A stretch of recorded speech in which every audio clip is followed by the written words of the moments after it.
IELTS Writing: The Most Common Mistakes and Things You Should Know, Part 2.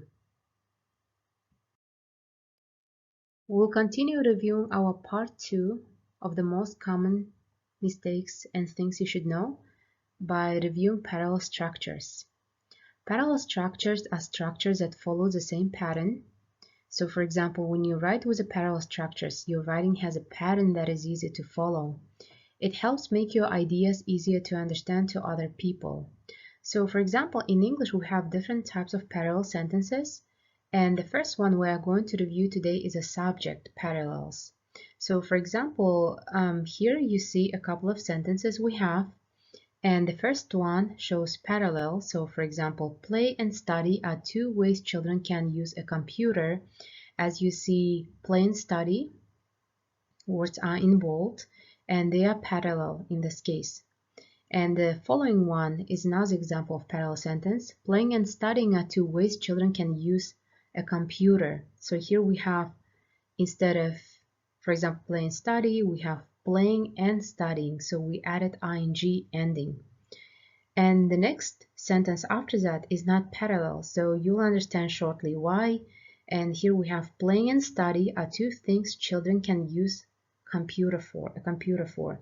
So as you see, playing and study, so the first word we have playing with ing ending, and the second one study without it. So it's not a parallel sentence in this case. So you have to make sure when you're writing sentences and you are using parallel structure, they have to be consistent. For example, playing, studying, for example, dancing and playing. So you have to make sure you are consistent and adding ing ending in both cases. So that's what we call parallel structure.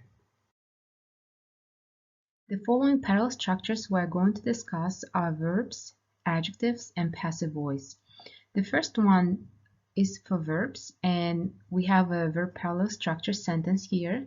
I reached out my hand, grabbed the glass, and noticed that my watch was gone.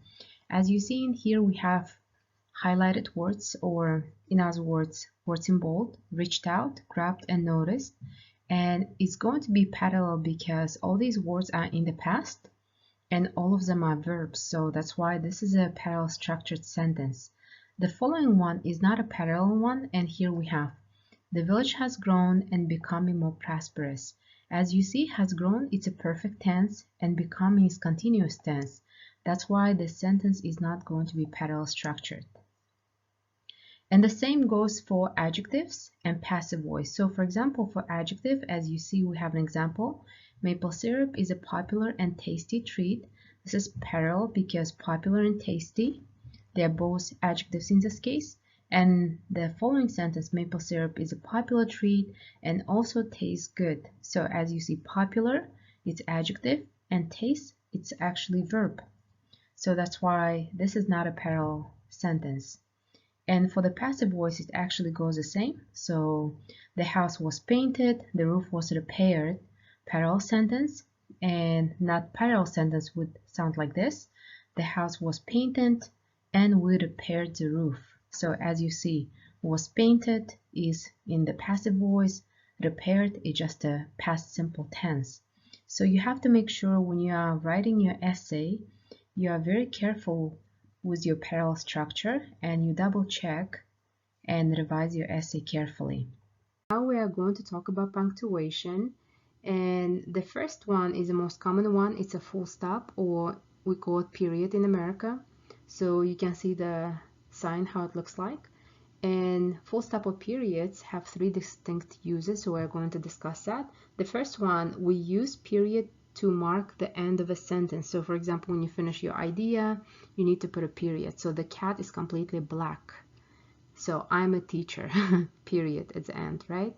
And then the second use is to indicate abbreviated words. So abbreviated words, so it's something like the teacher will be John Smith, and then you see how we have B and A. So B, it's a bachelor's, and then period. A, it's a arts, bachelor's of arts. So it's a teacher's degree, and we abbreviate it as a BA in this case, and we put a period after that. And the last one we have, it's to punctuate numbers and dates. So for example, all assignments should be submitted by 6 period, 15 period, 21 period. So you see, like when we have numbers or especially dates, it's very common. So we use period in that case as well. And the next punctuation we have, it's a colon. A colon can be used to indicate that a list or quotation or summary is about to follow. So for example, buy these things, colon, a bag of peanuts, comma, 2 loaves of bread, comma, and a pound of steak. So do you see how we have colon, buy these things, and then when you have a list, here we have a list of 3 items, a bag of peanuts, 2 loaves of bread, and pound of steak. So that's when we use colon in the first case. The second way of using a colon is to separate an initial sentence, in other words we call it a clause, from a second sentence, list, phrase, or quotation that supports the first in a particular way. So here we have an example that I'm going to read it for you. Writing an essay is not easy, colon, you have to do a lot of research. As you see, after writing an essay is not easy, I have a colon, and then I have the second sentence, you have to do a lot of research.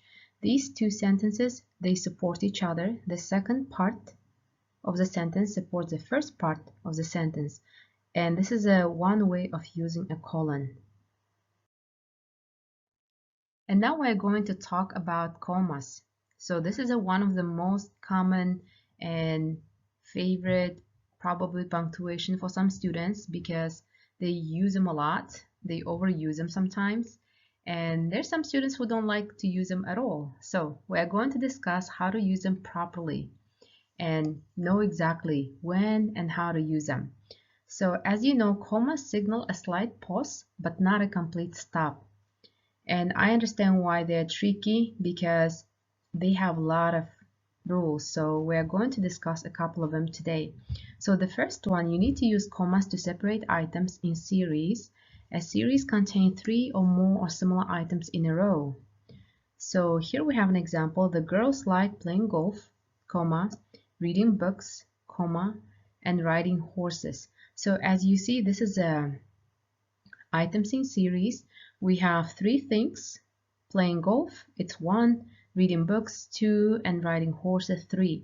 So if you have a couple of things that you want to show, like you want to list in your sentence, then you need to use your commas. For example, if you have only 2, then in that case you are not using any commas. It has to be 3 or more. And second way of using commas is to separate 2 or more adjectives that precede and modify the same noun. It's not very common, but it can happen sometimes and you need to know it too. So here we have an example. The human eye is a complex, comma, efficient organ. So here we have 2 adjectives, and because we have 2 adjectives, not just 1, we need to use comma in between. And you have to note that you should not use commas when the last adjective in series is part of a compound noun. You can tell if one of the adjectives belongs to the noun and if you reverse the position of the adjectives. So here, for example, we have a sentence, whose red eyeglasses case is this? So as you see, eyeglass case is a compound noun. And that's why we do not use any commas in this case. So here we are going to discuss about an exception we have when not to use our commas even though we have some conjunctions. So for example, when a coordinating conjunction such as and or but, you guys remember your fanboys, connects a compound verb in a sentence, so in that case you do not add commas. So here we have an example. Jen dropped the contact lens and searched for 10 minutes but couldn't find it. So you see how we have these conjunctions and, but, and we do not use any comma. So because here we have only verbs, see, like we have searched before and, we have couldn't before but. So in that case we do not need any commas because it's not a complete independent clause, and that's why I would not use commas. So just be very careful and then try to remember this rule. And the last way of using commas, it's when we have 2 independent clauses, or in other words 2 simple sentences. So for example, Jen dropped the lens, comma, and she couldn't find it anywhere. So in that case, do you see how we have two complete sentences, Jen dropped a lens. If you see the sentence is okay by itself, that's why we call it independent clause. And the following one, she couldn't find it anywhere, so she couldn't find it anywhere. It's complete idea too, so that's why it's independent clause as well. So when you have these type of two complete ideas or independent clauses and you combine them with conjunctions, fanboys, then you need to put a comma before your conjunction. And yeah, so this is one of the most common rules we have for using comma. So try to remember, it's our compound sentence. The following punctuation we are going to discuss is apostrophe. Apostrophes are used in the IELTS essay for possessive forms of nouns and indefinite pronouns. So the first way we use apostrophe to show possession in a plural noun that ends with the letter S. So in this case, we do not add anything except apostrophe itself. So here we have examples. Students report, you say students in the plural form, and we only add S ending. So that means students have report, or we can say students report. The next one, the neighbor's dog, and students assignments. As you see, neighbors, students, all of them are in the plural form. That's why we only add apostrophe. The second one is quite different. So here we add an apostrophe and S, letter S, to show possession in a plural noun that does not end in S letter. So for example, women, it's a plural form, and we add apostrophe and also S letter. So women's wages, children's drawings, gives us feathers. So this is a second way of using apostrophe. And the last one is using apostrophe to show possessive forms of indefinite pronouns. So for example, we have indefinite pronouns such as everyone, someone, anybody. So in this case, we can say everyone's paper, someone's wallet, and anybody's turn. So this is a third way of using this punctuation. And our final punctuation mark is parentheses. Parentheses are used to set off information within a text or paragraph. They always come in pairs, so make sure you use them both. And typically the words inside of them provide extra information about something else in the sentence. So remember to use parentheses, especially maybe in your academic writing task 1 when you're providing data or some numbers. It can be really useful. So here we have an example how to use parentheses, and I'm going to read it for you. The total number of cars, 10. As you see, we have number 10 inside of parentheses, and this is a total number. So for example, if you have a sentence that you forgot to include the numbers in, you can actually put the numbers at the end of your sentence, but don't forget to put a period after your parentheses mark. Punctuation. And the last thing I have for you in here is a little tip that I would like to mention is that you do not need to use exclamation mark and question mark in your IELTS exam, in your academic writing task 1, and writing task 2, because remember, both of your essays are academic ones and you don't really have a hook in your writing task 2. So just try to avoid using them at all so you do not make any kind of mistakes. And that's all we have, guys, for punctuations. And I really hope this course was very helpful for you and you learned a lot about writing sections of the IELTS test.